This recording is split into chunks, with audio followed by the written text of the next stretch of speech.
Hello guys and welcome for another Eternum video. Today we are in a different setup because we will be reviewing a VOD from the previous stream in which we managed to kill the first boss in the Isle of Night raid, which was added in season 10, and I wanted to share with you all the key mechanics which should be followed in order for you to succeed, as otherwise you would face yourself as a dead person together with your raid buddies, simply because the mechanics of this raid are quite complicated compared to anything that we know so far from AGS in their previous content. Of course, it is definitely not impossible to be done.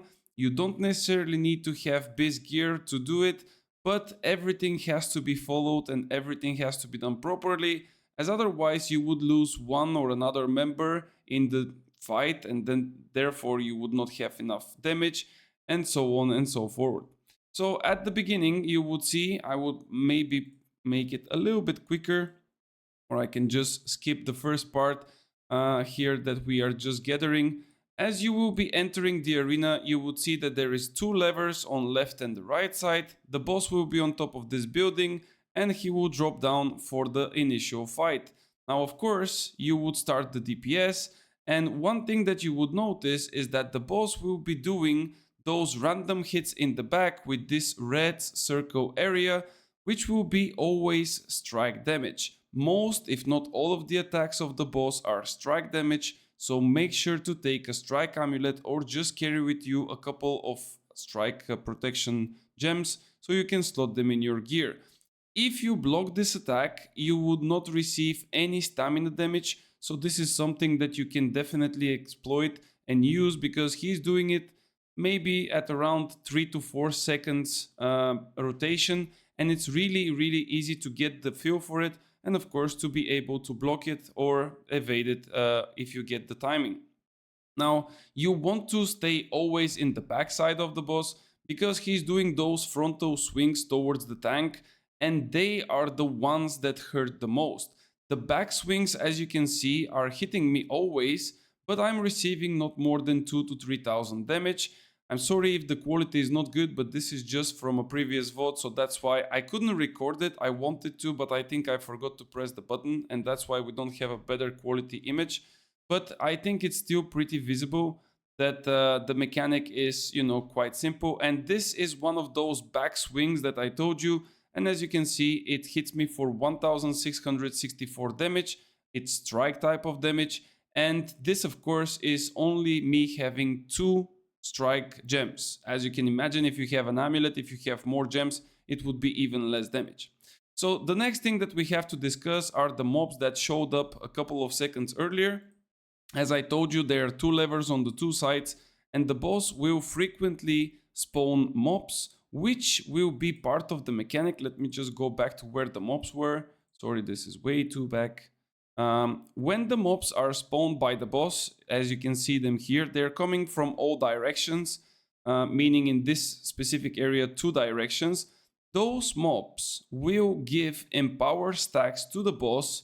For each mob, the boss will receive 1 empower stack. So this means that if you have 10 mobs, the empower of the boss will be at 10, and this would mean that you might get one-shotted from each and every attack of the boss. That's why it is crucial for you to either use the levers, which will kill the small mobs instantly, or to just group with your teammates and kill them in the middle. In the early stages of the fight, it is not a problem to use the levers, as all of the mobs that are approaching the boss will be quite weak and they will die from a single shot. But later on there will be stronger mobs which will be able to survive the lever hit, and then of course they would manage to reach the boss. I suggest you, and I will of course point it out later on, what you have to do is to get away from the boss. But now let's continue with the mechanic that is currently at 90%. Once you reach 90% of the boss, as you can see here on the top, each bar represents 10% of his HP, he will clone himself. He will clone himself in the arena, because this is the first phase, and then at a later stage he would clone himself in 2 more different arenas, which is making it even harder. So now he's cloning himself, and we need to know which one is the real one. We have 3 options. And the easiest way to, of course, find out is just by hitting each and one of them, but not with the ballista. All our teammates would have to do that for us. So they would have to hit the clones, and as soon as you hit them, you definitely just need one hit, not more than this. They will disappear, and then you would see the real clone. At the top right, you see that there is a timer which says find and interrupt the real Jester. Interrupt is because he has a stamina bar, which is this yellow thingy under his HP bar, and this stamina bar has to be brought down to 0. If you don't manage to break the stamina of the boss, he will deal an extreme amounts of damage, and of course you might die from it, you might survive, but that's not the way that you want to progress the fight. You have 24 seconds, so in those 24 seconds you want the person to go on top of the ballista, to shoot the Jester, and then the ballista will break the stamina instantly, so you would be able to proceed with DPS. Now during the fights you would find those ballistas on the floor, or some of the mobs that are a bit stronger would drop those ballistas. You want to pick them up, and as you can see here in my bar slot on the most left place, like here, I cannot really show it because my my mouse cursor is going over it, but what I wanted to show you is that there is a ballista looking like icon. I don't know if you see it, like an arrow, and this means that I have a ballista on me. So once you shoot from the ballista, and I would suggest you to have one person to do that, you can already replace the bullet for the next shooting of the ballista. We found out that if you reload one of the ballistas, all of the ballistas in the whole area, which are in total 3, will reload themselves. So make sure to do that, as you will need it at a later stage. Then we go back to the boss, of course, we continue DPSing. The tank ideally wants to pull him here in the middle, because it's just an easier spot to DPS, and also to spot the ads. From time to time, because I was also looking for the ads, you can turn around and just look at this area if they are ads spawning. I'm looking towards this area because the other one is a little bit down and you cannot really see where the mobs are spawning. So that's why I'm turning to the left one. And as you can see, his attack pattern is pretty much the same. He does 2 swings front, 2 swings back sometimes, and then he does this back hit, which creates a small red circled AoE. And as you can see, I'm turning yet again around, and I see that the mobs are spawning. So from this position, I'm going next to the lever. I'm waiting for the mobs, because you don't want to activate it, of course, instantly. And once you see the first mob already crossing by, you can use the lever. The traps will hit 3 times, and as I said, they would kill all the small mobs instantly, while the big one, such as this brute, will be, of course, able to cross. And once we kill this brute, the brute will drop us 1 extra bullet of the ballista.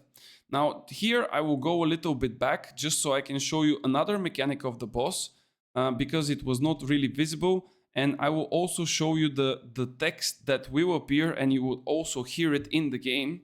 When people are doing this boss, if they stay way too far from the boss, meaning that you are not always together on the boss, but let's say someone is standing on range and he's distanced, he's far away, the boss will say something in the line of who is the lucky one, or who is the winner. We will actually see it now as text. Who's the lucky winner? So when he says that, he will disappear and he will teleport to random, I think it's the furthest target, but it could be, I believe, random target, and he will do an extreme amounts of damage. So the only way to survive it is to either dodge his attack or simply block.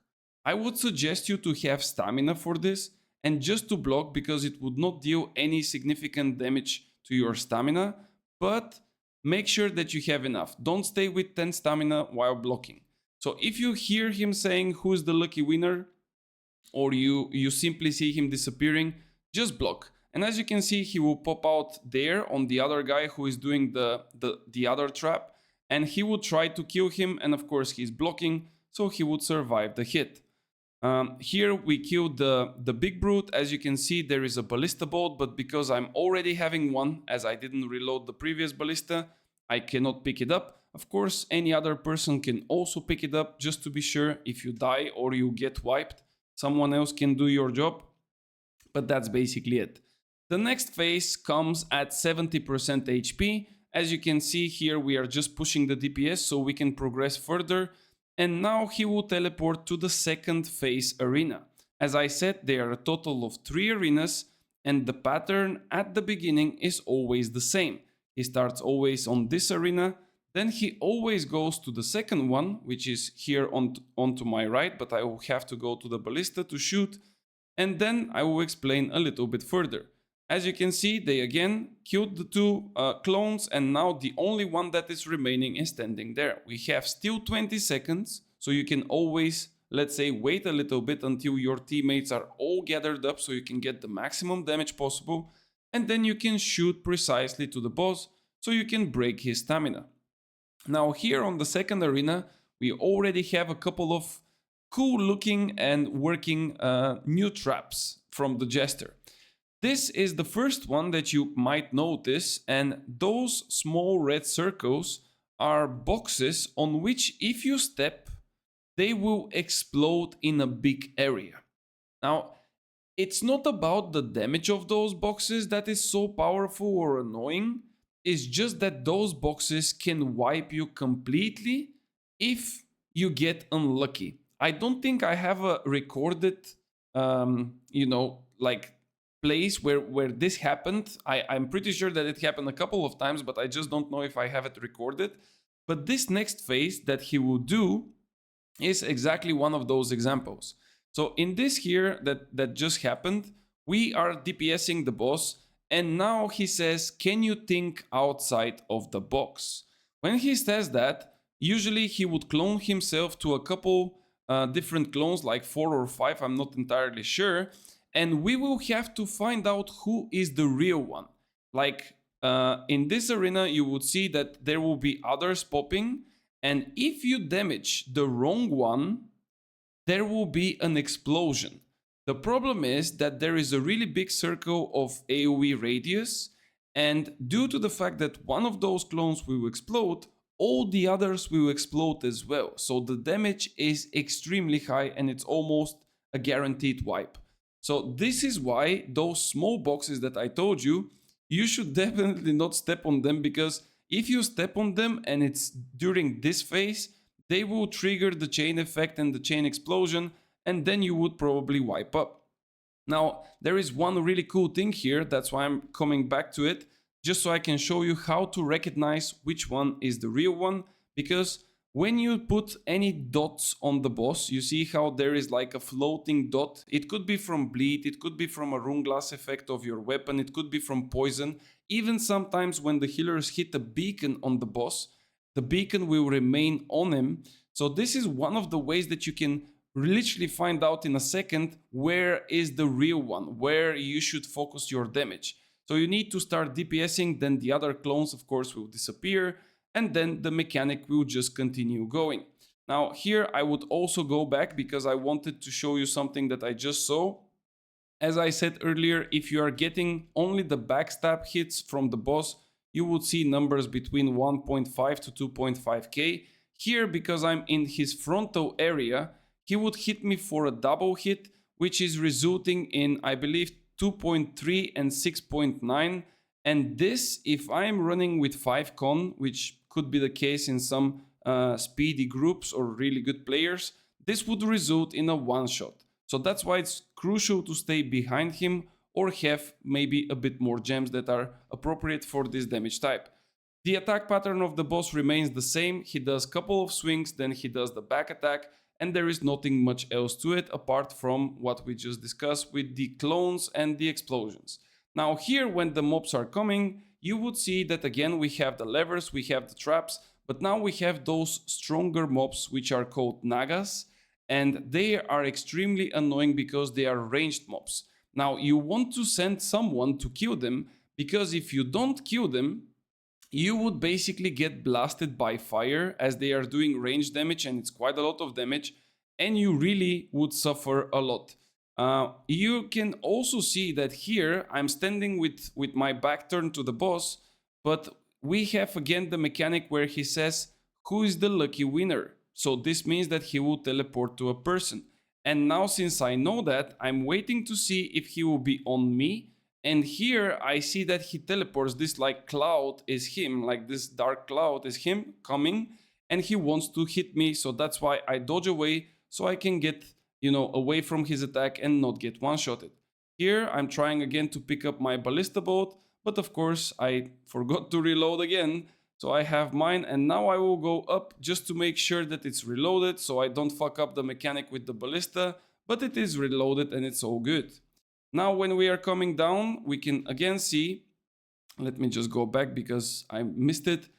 When we are starting to go down, we see that there will be again mimics. It's all but smoke and mirrors. This is his phrase before going and to cloning himself. So here again, we have to find which one is the real one. It's not really visible, but it's this one there because there was like a little bit of poison on him. And then the DPS just continues. As I said, if we find it, then basically it's easy peasy.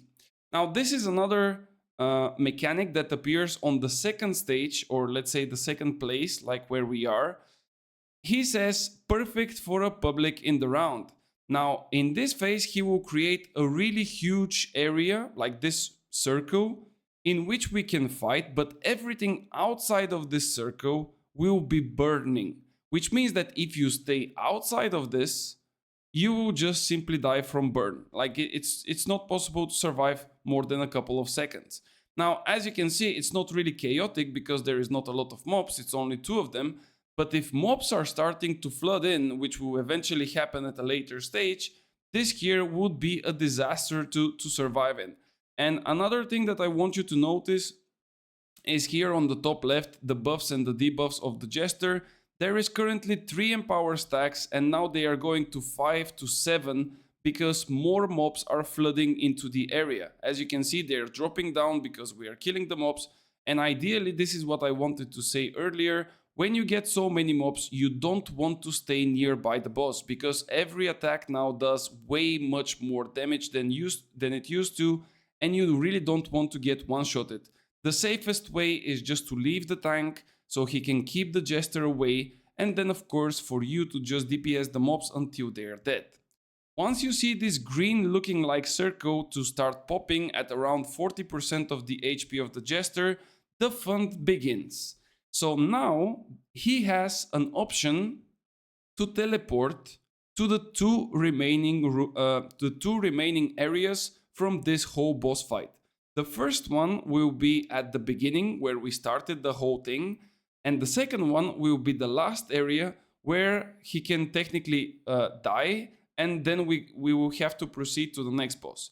Now here, an easy way to find out which one is the real one, because now you have 2 separate places which are far away from each other, and on both places you're gonna have 3 clones. You need to hear where the sound of the voice is coming from. Now, an easy way to do that is if you walk through this path and you watch at this, let's say, light here, you would hear it from your left or from your right audio cue. If you hear it from the left, you just run to this direction and you go up to shoot the ballista. If you hear it from the right, same thing, you just go to the ballista.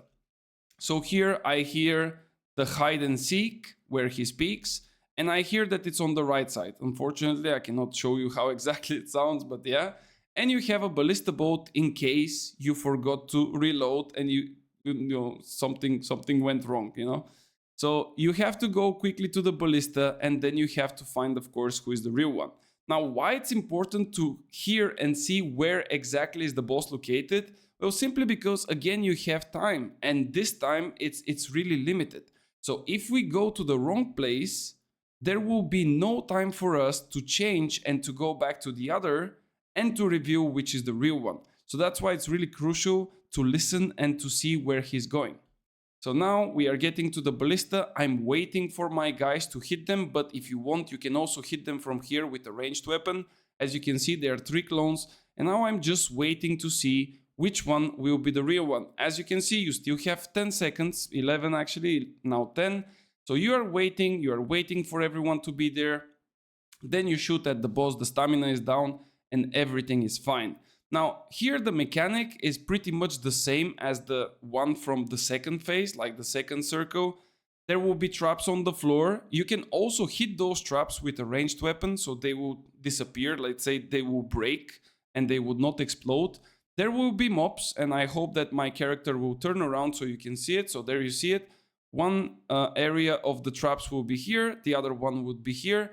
And now he will again clone himself. We see this bleed dot. I will just go back to it just so you can see the small red dot that appears. So now he clones himself.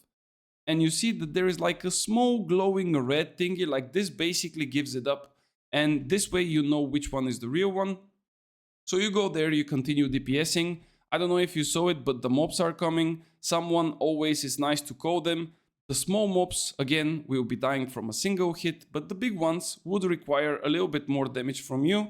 That's why we also play with those like new runes, the blade runes, because they can definitely stack on the mobs and to do enough damage. Now here, there is one extremely hard, like this is basically the hardest part of the fight.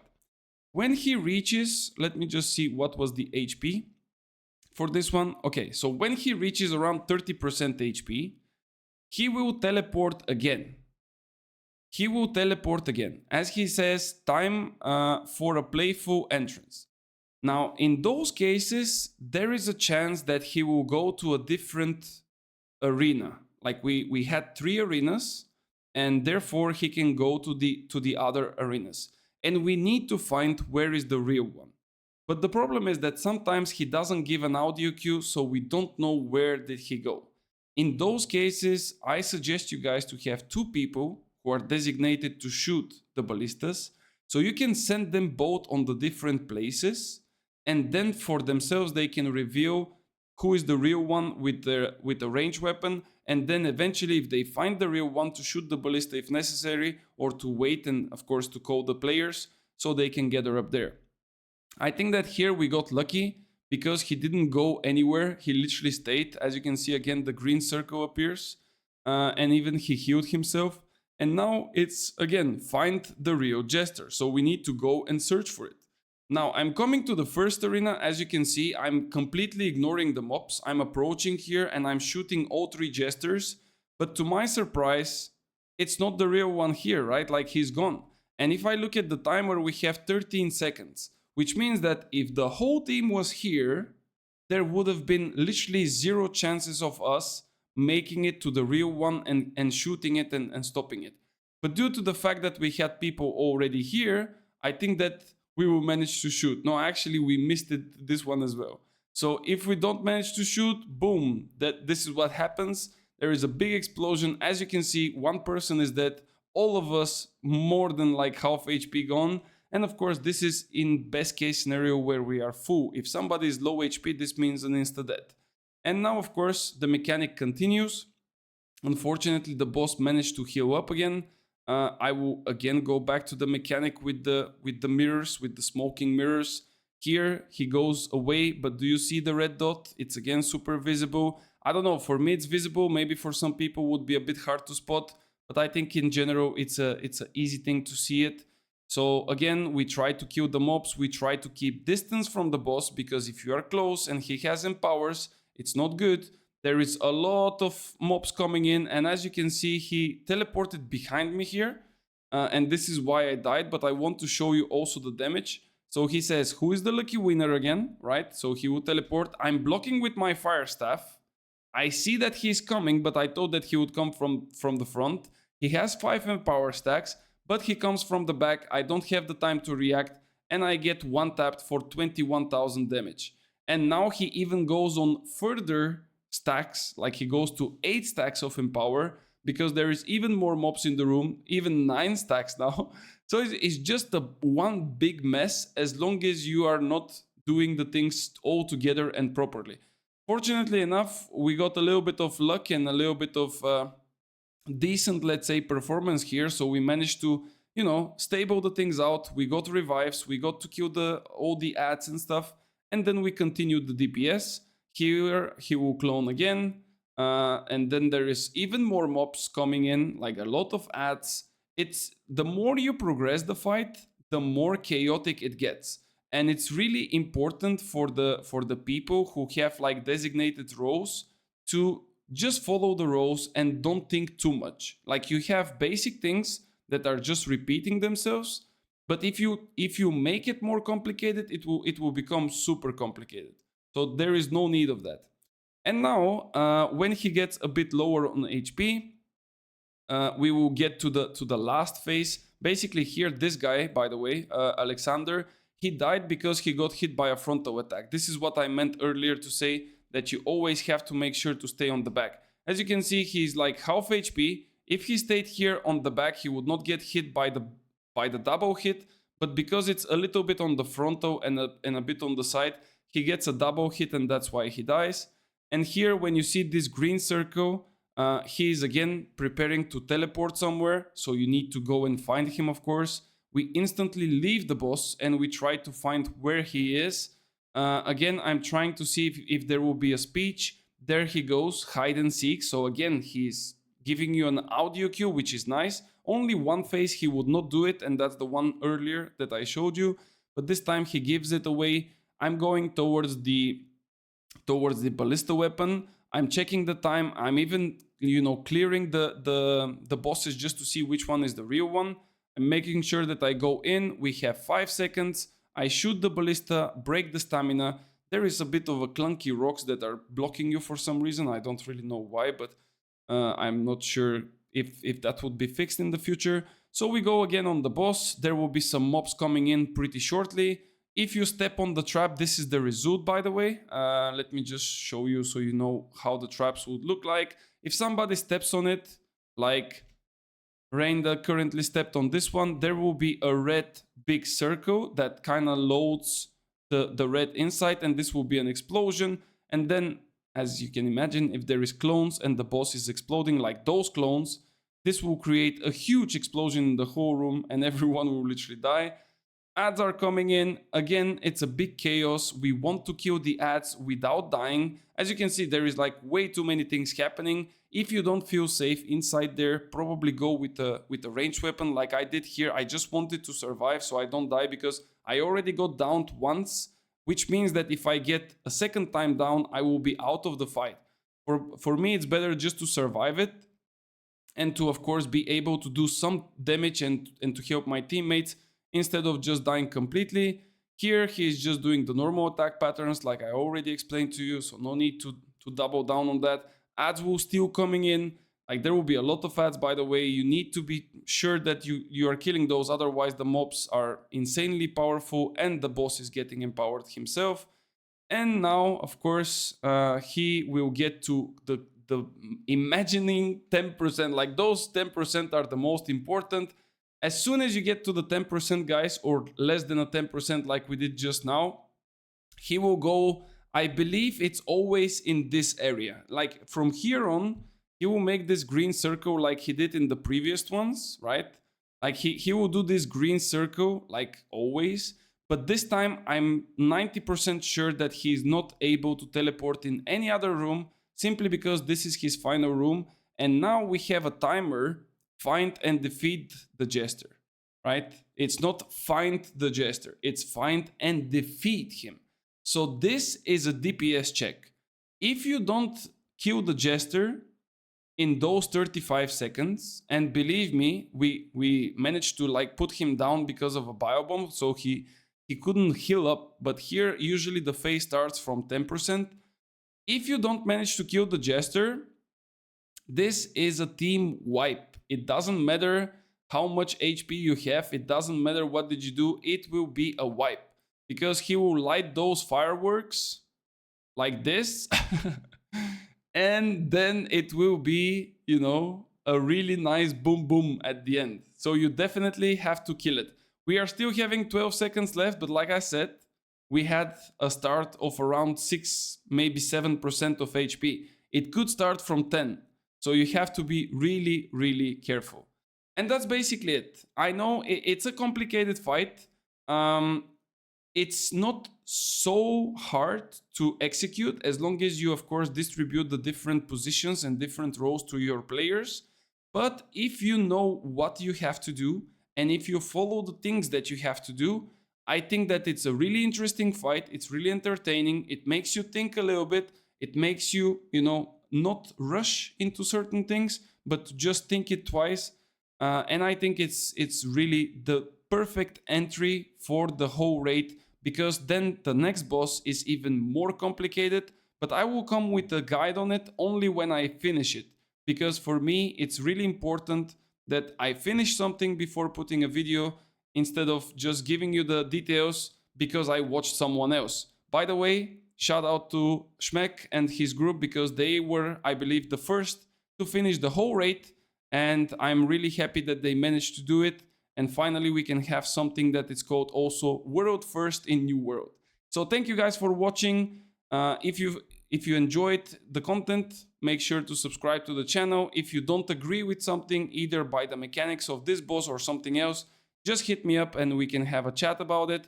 And if you like to see something specific in the future, or you want to see something, that is super interesting to you, just let me know and I will do my best to provide it as type of a content. Thank you again, and I will see you guys on the next one.